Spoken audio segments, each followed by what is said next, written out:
Consultation. Nous venons de vous diagnostiquer un cancer où vous avez besoin d'une reconstruction complexe avec un lambeau libre. Tout d'abord, pour s'assurer du succès de cette intervention chirurgicale, il faut analyser la qualité de vos vaisseaux.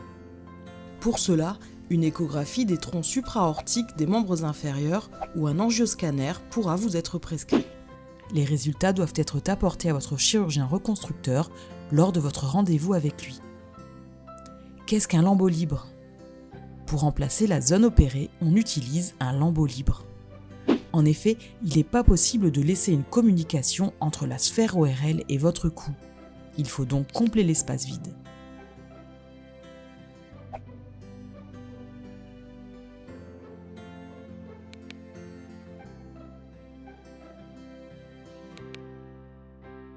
De plus, la réalisation d'un lambeau libre optimise la reprise de l'alimentation, de la parole et limite les séquelles esthétiques.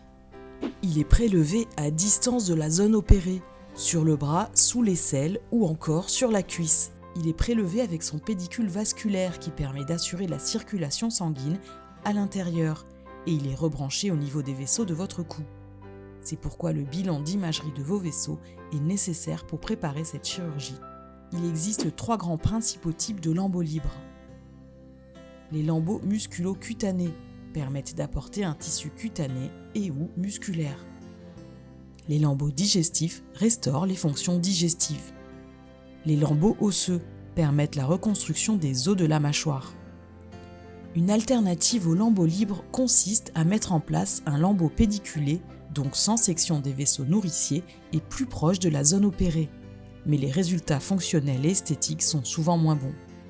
Lors de cette consultation, vous déciderez donc avec le chirurgien le choix du lambeau en fonction des bénéfices et des risques de l'intervention. Pour augmenter le taux de succès de cette chirurgie, il faudra arrêter le tabac et l'alcool, avoir une activité physique régulière et une alimentation équilibrée dans les semaines qui précèdent. L'intervention. L'intervention peut maintenant être réalisée. Elle dure en général entre 8 et 12 heures. En général, le prélèvement du lambeau est effectué en même temps que le temps d'exérèse carcinologique pour diminuer au maximum le temps de votre intervention. Pour vous permettre de respirer, une trachéotomie sera réalisée pendant cette intervention. Pour l'alimentation, une sonde nasogastrique sera mise en place par votre nez. Un système de drainage, redon ou lame est mis en place au niveau du cou et de la zone de prélèvement de lambeau, ce qui permet de limiter le risque de survenue d'hématomes. Une perfusion antidouleur est mise en place durant toute l'intervention et sera maintenue après. Vous pourrez contrôler vous-même à l'aide d'un bouton la délivrance de l'antidouleur. Pour fermer la zone de prélèvement du lambeau, une greffe de peau peut être prélevée, par exemple à la face interne d'une de votre cuisse ou de votre bras. Suite opératoire.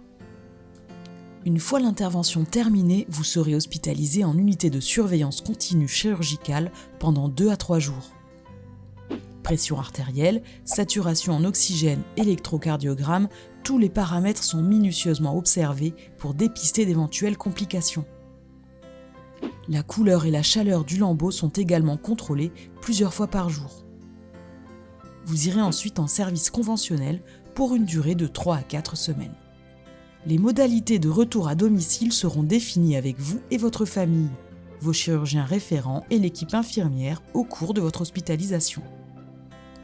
Une fois cette chirurgie terminée et la cicatrisation acquise, si vous devez avoir des traitements complémentaires comme de la radiothérapie ou de la chimiothérapie, elle est en général effectuée 4 à 6 semaines après votre sortie.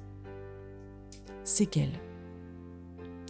Une fois vos traitements terminés, vous aurez des rendez-vous de suivi avec votre chirurgien reconstructeur.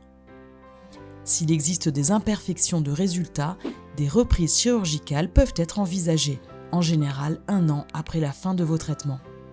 Malheureusement, il est encore impossible de reconstituer parfaitement les éléments du visage.